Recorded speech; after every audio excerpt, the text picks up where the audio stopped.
The thunderous roar of a shotgun blast wasn't just a sound in the Old West. It was a declaration that echoed across saloons, stagecoach routes, and gold-flecked streams. While Hollywood may glorify the quick-draw revolver or the precision rifle, it was the humble shotgun that truly carved America's frontier destiny. Picture this: a lone Wells Fargo guard standing atop a swaying stagecoach, white-knuckled fingers wrapped around his double-barreled companion. One blast could send would-be bandits scattering like autumn leaves in a prairie wind. That devastating power, that unmistakable authority, made the shotgun the silent hero in a land where survival hung by the thinnest of threads. As gold fever ignited California's hills in blinding yellow, a human tide surged westward, carrying dreams in one hand and shotguns in the other. These weren't just tools. They were insurance policies written in iron and wood. From every corner of America and distant shores beyond, fortune hunters arrived with a kaleidoscope of weapons. But when night fell on makeshift mining camps, it was the reassuring weight of a shotgun that lulled anxious prospectors to sleep. The six-gun might have won the silver screen, but the shotgun, brutal, unforgiving, democratic in its destruction, was what truly conquered the untamed wilderness. In that delicate moment when civilization balanced on a knife's edge, the shotgun didn't just speak, it commanded, and the West listened. The double-barreled harbinger of frontier justice didn't arrive with the gold rush. It was already carving history across the untamed wilderness. Before prospectors' picks ever struck California soil, smoothbores had spoken their thunderous language between natives and settlers in a conversation as old as the frontier itself. The fusil, or fusee, as it rolled off weather-cracked lips, had long been the wilderness diplomat when words failed. By 1949, as fortune seekers trampled paths to Western promises, the double-barrel shotgun had already claimed its throne in the hierarchy of survival. Every frontier gun shop, whether housed in weathered clapboard or canvas tent, kept these messengers of lead within arm's reach. American craftsmen shaped them with pride, yet European imports, particularly those bearing British makers' marks, commanded such fierce devotion that manufacturers across the Atlantic boldly advertised in American papers, calling to would-be customers like sirens to sailors. While rifles still required the methodical dance of measure pour tamp, the shotgun was already flirting with revolution. The Ely brothers, those wizards of British ammunition, had conjured something remarkable: the wire cartridge. Picture a soft copper mesh sleeve, cradling shot pellets and bone dust like precious cargo. Paper-wrapped and ready, these cartridges transformed loading from tedious ritual to swift ceremony. Pour powder, drop cartridge, ram home, then watch as your pattern held tight and deadly at distances that previously belonged only to riflemen's dreams. This copper-meshed marvel, staying faithful to its pellets long after leaving the barrel, didn't just make loading easier, it extended death's reach across open ground, turning the scattergun from close-quarters defender to distance predator.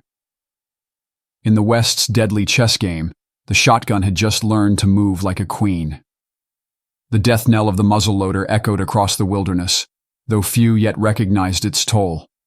While frontier hands still measured powder by instinct, a revolution sparked across the Atlantic at the London Exhibition of 1851. There, amid the clamor of progress, French gunsmith Casimir Le Faucheux unveiled his breech-loading shotgun, a mechanical whisper of what was to come. This wasn't merely another firearm. It was prophecy cast in steel and wood, its soul housed in a metallic cartridge that would eventually render ramrods relics. As the 1850s marched westward, America's gunsmiths answered with innovations of their own.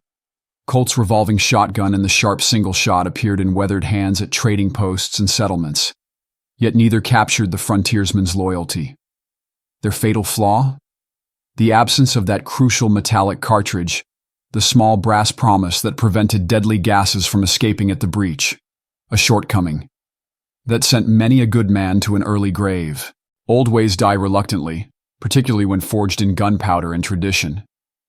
Since firearms first spoke their deadly language, the muzzle-loader had reigned supreme. In the West's vast emptiness, practicality trumped innovation. Loose powder, lead balls, and percussion caps could be found or fashioned when supply wagons were months distant, while those newfangled metallic cartridges remained as scarce as rainfall in drought season. The double-barrel muzzle-loader offered deadly versatility that saved lives and claimed them in equal measure. A mounted rifles officer, venturing alone into Indian country around 1850, carried his shotgun loaded like the two-faced god Janus. One barrel nursed birdshot for the camp pot, while the other cradled 9 buckshot for warriors who might seek his scalp. Such flexibility spoke volumes in a land where survival balanced on knife's edge. In 1856, Texas, a rancher turned the tables on raiders who had tormented his land. His double barrel roared its vengeance, each side packed with a hellish cocktail of 9 revolver balls and 30 buckshot. The devastating blast claimed 2 lives instantly and left another warrior bleeding into Texas soil, grim testament to the shotgun's terrible authority. As rifled slugs entered the equation, the humble scattergun's deadly reach extended even further into legend. In the shadow of the Civil War, the American frontier existed in a precarious balance between civilization and chaos. Here, a man without a firearm was considered as vulnerable as one without clothing, exposed to the merciless elements of lawlessness. The shotgun emerged as the trusted companion for those who carved their existence from the wilderness. Ranchers scanning horizons for predators, stage guards perched vigilantly atop swaying coaches, lawmen patrolling dusty thoroughfares, with death cradled in both hands. The westward migration created unprecedented demand for affordable firepower, giving birth to a lucrative military surplus market. Government arsenals, bloated with obsolete weaponry, released their cash to civilian hands. Enterprising gunsmiths transformed these military relics into practical shotguns by truncating forestocks and installing bead sights. Rifled bores were systematically reamed smooth, allowing these rejuvenated weapons to deliver devastating patterns of lead.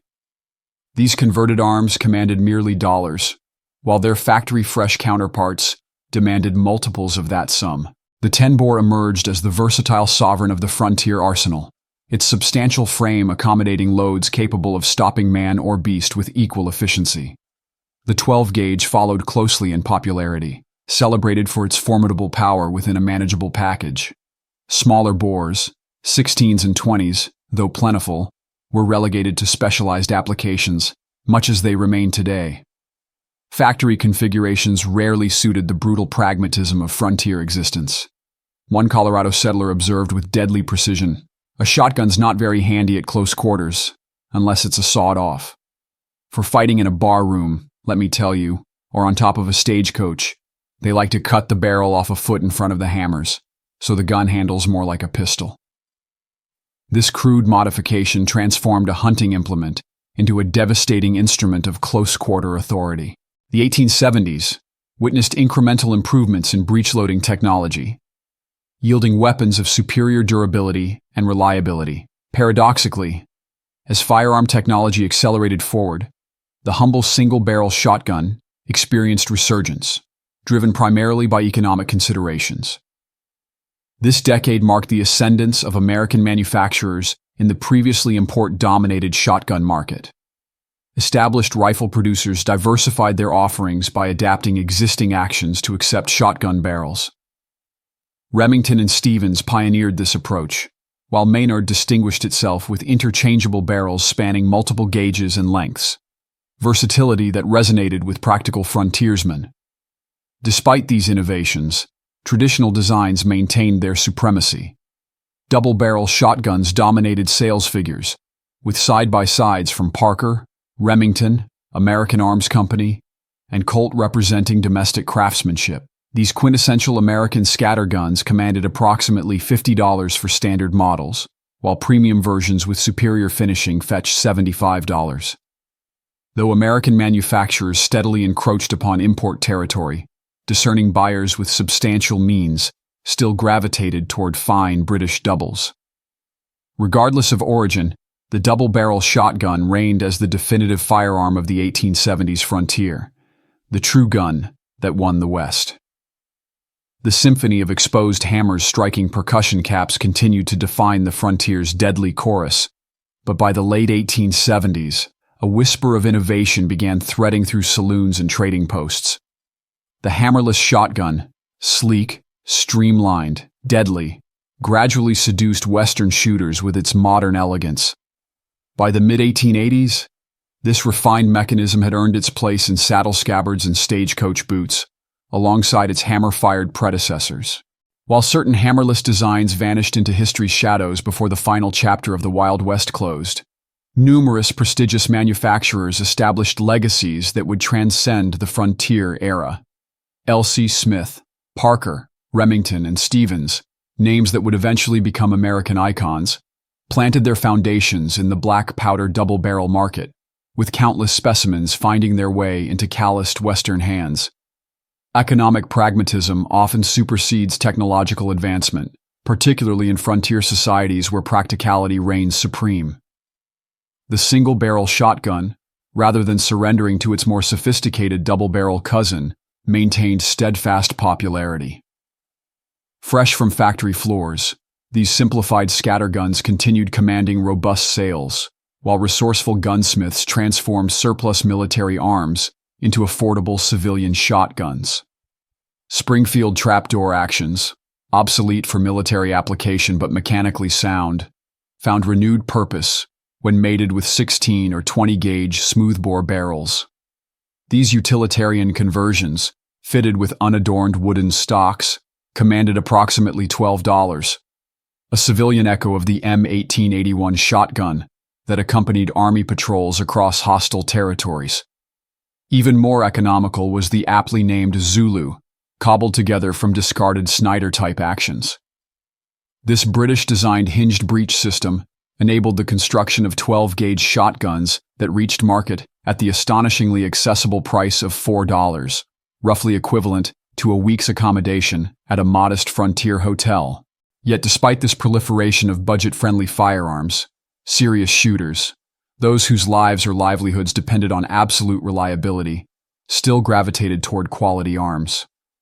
When survival hinged on a shotgun's performance, premium craftsmanship consistently justified its higher cost, making the distinction between a shoddy smoothbore and a fine scattergun potentially the difference between life and death on America's unforgiving frontier. As the frontier's clock ticked into the mid-1880s, the evolutionary leap from loading 2 shells to loading 6 fundamentally rewrote America's violent dialogue. In April 1882, Christopher Spencer, whose 7-shot repeating rifle had already carved its legacy into Civil War battlefields, unveiled his pump-action shotgun design with quiet confidence. While his rifles barely left their blueprint stage, Spencer's 6-shot smoothbore, predominantly chambered in 12-gauge, seized enough market share to sustain production until 1889, when financial storms capsized the company. Francis Bannerman and Sons, those merchants of war's aftermath, salvaged Spencer's patents and continued manufacturing these revolutionary repeaters until 1907, bridging 2 centuries with a design that forever altered the landscape of American firearms. The Spencer stands as the progenitor of practical repeating shotguns, the first to gain widespread acceptance in a market dominated by tradition. This mechanical herald announced the coming obsolescence of the double barrel's long supremacy, opening floodgates through which innovation would soon pour unrestrained. 5 years after Spencer's breakthrough, Winchester unveiled John Browning's model, 1887. A lever-action shotgun that placed 6 devastating rounds at the shooter's disposal. This mechanical marvel quickly found advocates among the West's most formidable peacekeepers and gunmen. Arizona Sheriff John Slaughter and Texas manhunter George Scarborough both carried the 1887 on their deadly errands, while the Denver and Rio Grande Railroad armed its messengers with these lever guns, deeming them the ultimate deterrent against those who coveted gold shipments. Initially, the 1887 dominated the repeating shotgun market, but Winchester's model 1893 slide action soon eclipsed its lever-action predecessor. Despite this usurpation, nearly 65,000 model 1887s left Winchester's factory during its 14-year production run, testament to its importance in this transitional era. The Model 1893's inability to handle smokeless powder ammunition proved its fatal flaw, but from its ashes rose the legendary Model 1897, a pump-action masterpiece that would see over 1 million units produced during its 60-year lifespan. Western shooters embraced this mechanical symphony immediately, recognizing its perfect balance of reliability, firepower, and handling. As America crossed the threshold into the 20th century, the Old West dissolved into mythology. The inexorable advance of civilization, plows carving furrows, pavement smothering trails, automobiles replacing horses, transformed the frontier landscape. Buffalo herds, once darkening horizons with their numberless multitudes, survived only as protected curiosities. Proud indigenous nations that had once commanded vast territories now struggled within reservation boundaries. Even gunfighters, those quintessential Western figures, found themselves reduced to theatrical shadows on Eastern movie screens. This new, domesticated West demanded different tools, yet some implements of its untamed past remained indispensable. The shotgun persisted, evolving alongside the changing landscape. Refined through innovation, yet fundamentally unchanged in purpose, these smoothbore sentinels continued serving Westerners as faithfully in the modern era as they had when the frontier pulsed with lawless vitality. Whether harvesting game for the table, defending homesteads, or enforcing increasingly codified laws, the scattergun remained both reliable companion and formidable adversary. When historians eventually weigh the firearms that shaped America's westward expansion, they may well conclude that beyond the celebrated six-gun or the venerated rifle, it was the devastating authority of the shotgun that truly secured the frontier. In its thunderous voice, the West found both its conquest and its salvation.